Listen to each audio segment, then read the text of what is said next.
Oi pessoal, tudo bem com vocês?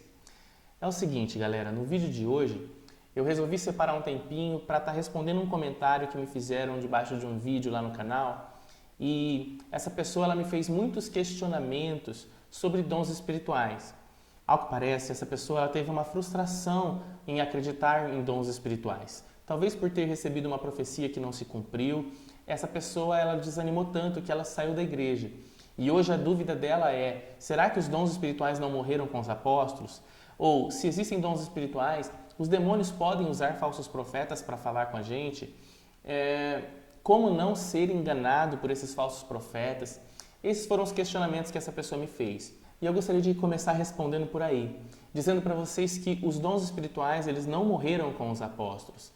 Até mesmo porque os apóstolos não foram as únicas pessoas que tiveram experiências espirituais e contatos com dons espirituais. A Bíblia fala que Silas também era profeta e Silas não era um apóstolo. A Bíblia também conta no livro de Atos que um profeta chamado Ágabo apareceu e entregou ali um recado do Espírito Santo para aquelas pessoas. Se você começar a ler a carta do apóstolo Paulo aos Coríntios, do apóstolo Paulo aos Romanos, você vai ver que ele incentivou aquelas igrejas a buscarem os dons espirituais. Daí eu fico imaginando se os dons espirituais morreram com os apóstolos e essas pessoas que receberam dons espirituais, será que quando os apóstolos morreram os dons delas pararam de funcionar? Será que os dons precisavam de um apóstolo vivo para continuar existindo? Não, né, gente? Um outro fator interessante é por que o apóstolo Paulo pararia em 1 Coríntios 14 para estar ensinando a igreja de como se comportar com os dons espirituais se os dons espirituais não existiriam mais depois que os apóstolos morressem. Olha, a importância dessas cartas terem ficado para nós e nos ensinando a usar os dons espirituais é porque os dons espirituais continuariam existindo. Até mesmo porque os dons espirituais não eram um privilégio apenas dos apóstolos. O próprio apóstolo Paulo só foi reconhecido como apóstolo depois, porque o apóstolo Paulo não foi aquele que sucedeu Judas Iscariotes, como alguns pensam. Quem sucedeu Judas Iscariotes foi o apóstolo Matias. Então, o apóstolo Paulo ele veio bem depois, ele não teve um contato direto com Jesus, mas ele tinha dons espirituais. E muitas vezes o Espírito Santo falava com ele para ele ir para Roma, para ele ir para um lugar, para ele pregar o evangelho em outro lugar. Então, o apóstolo Paulo, ele era guiado pelo Espírito Santo e ele tinha manifestações do Espírito Santo na vida dele. Agora, continuando falando da pergunta que me fizeram, será que demônios podem dar dons espirituais para alguém? E a resposta disso é não. A Bíblia diz no livro de Tiago que toda boa dádiva e todo dom perfeito vem de Deus, vem do Pai das luzes para nós, no qual não há mudança e nem há sombra de variação. Isso significa que demônios não podem dar dons espirituais a ninguém. Somente Deus pode dar dons espirituais. Agora, queridos, uma coisa que a gente precisa entender é que em se tratando de dons de profecia, existem 3 fontes diferentes por onde uma revelação pode surgir. E a primeira delas é a própria mente humana. Uma pessoa, às vezes, ela pode se confundir e acreditar que Deus está falando com ela, quando na verdade é a sua própria mente criando aquilo, inventando aquilo. Na ânsia, muitas vezes, de tentar ajudar as pessoas, a gente acaba desejando tanto que Deus fale com aquelas pessoas e que nos use para falar com elas, que a gente começa a acreditar que aquilo que veio no nosso coração é Deus querendo entregar um recado para aquelas pessoas.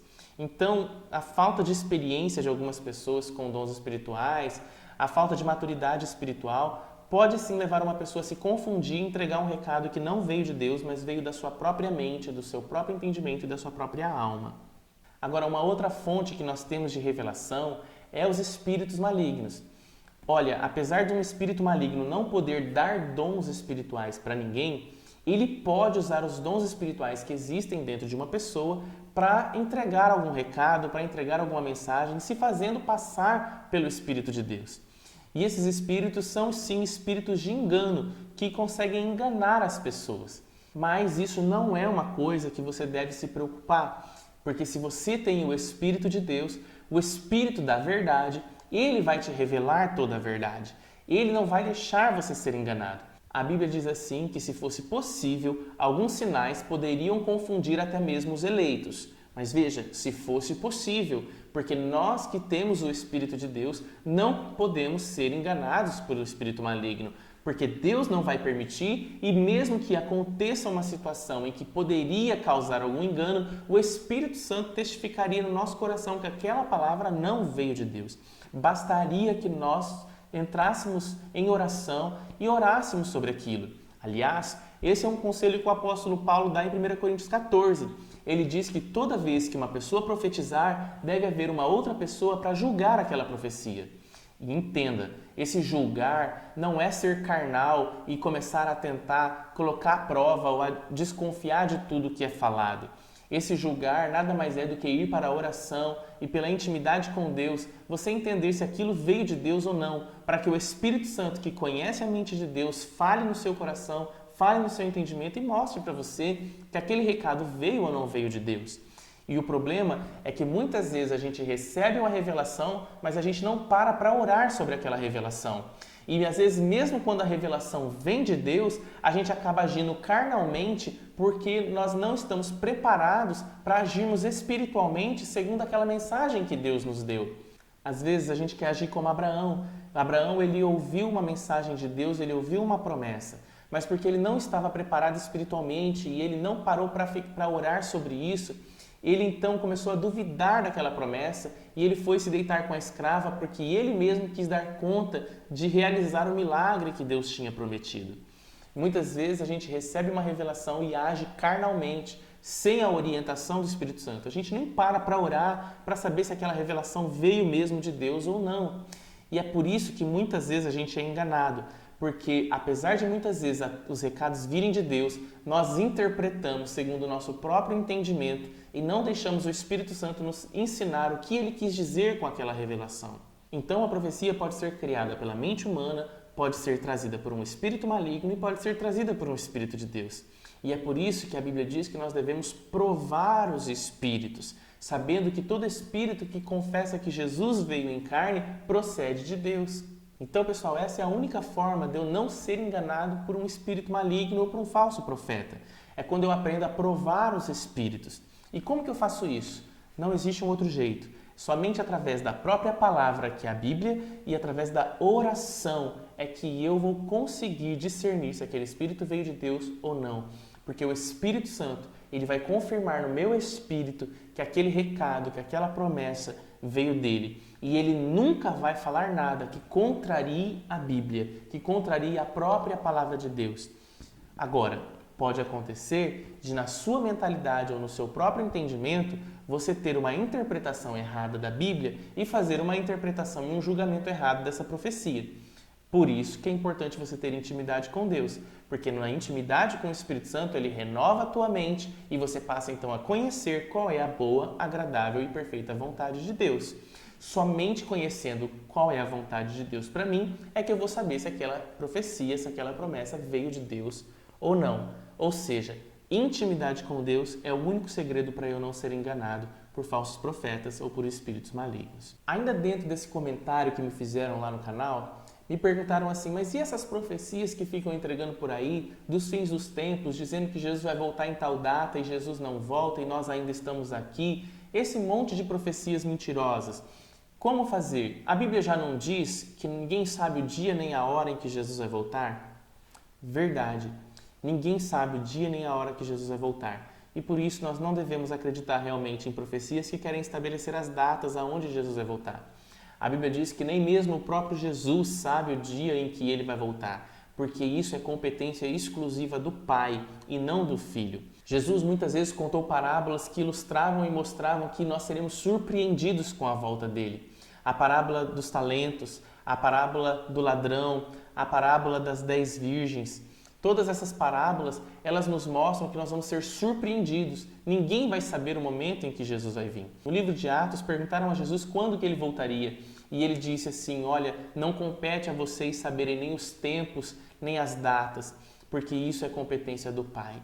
Então veja, pessoal, que nós não devemos realmente ficar nos importando, dando qualquer tipo de importância a esse tipo de profecia, porque esse tipo de profecia realmente é mentirosa, porque não condiz com a palavra de Deus. Então, pessoal, realmente existem alguns tipos de profecias que nós não devemos realmente acreditar.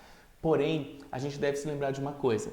A Bíblia manda a gente julgar as profecias e não os profetas. Nós temos o poder do Espírito Santo e a responsabilidade de orarmos acerca de tudo aquilo que Deus fala conosco.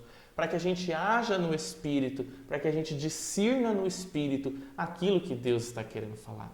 Nesse momento, eu queria falar com você que se frustrou de repente com dons espirituais ou com alguma experiência espiritual. E eu queria dizer para você que o Espírito Santo ele tem o poder de tirar do seu coração toda a frustração e decepção que você teve nessa área. E é importante que você use esse poder do Espírito Santo para tirar essa frustração do coração, porque muitas vezes essas frustrações nos impedem de acreditar que Deus pode falar conosco. E muitas vezes o filho não ouve a voz do pai porque ele tem medo de acreditar na voz que ele está ouvindo. Eu quero te lembrar daquilo que Jesus disse. E ele disse: as minhas ovelhas ouvem a minha voz e a reconhecem. Se você começar a ter intimidade com Deus, Deus vai falar com você.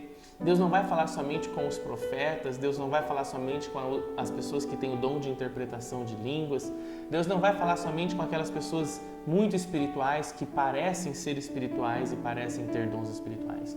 Deus quer falar com você, porque o filho tem o direito de ouvir a voz do seu pai.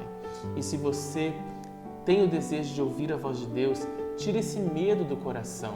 Acredite que o Espírito da verdade nunca vai deixar você ser enganado. Porque o Espírito Santo, ele é o principal interessado em falar com você, revelar para você o coração do Pai e mostrar para você o propósito do teu nascimento, o propósito que ele tem na sua vida. E ele quer te abençoar com toda sorte de bênçãos e também te usar para abençoar a vida de outras pessoas. Então, esse recado fica para você que de repente desistiu de acreditar em ouvir a voz de Deus, porque Deus quer falar com você. Então é isso, pessoal, esse era o meu vídeo de hoje, eu espero que você tenha gostado. É um vídeo um pouco complexo, mas às vezes a gente precisa abordar alguns tipos de tema um pouco mais polêmicos, né? Eu queria te agradecer por você ter me assistido até aqui, pedir para que você nos siga nas nossas redes sociais, é muito importante que você participe com a gente, esteja pertinho da gente ali nas redes sociais, para a gente estar vendo quais são as suas necessidades aqui no canal, sobre quais assuntos você gostaria que nós abordássemos aqui.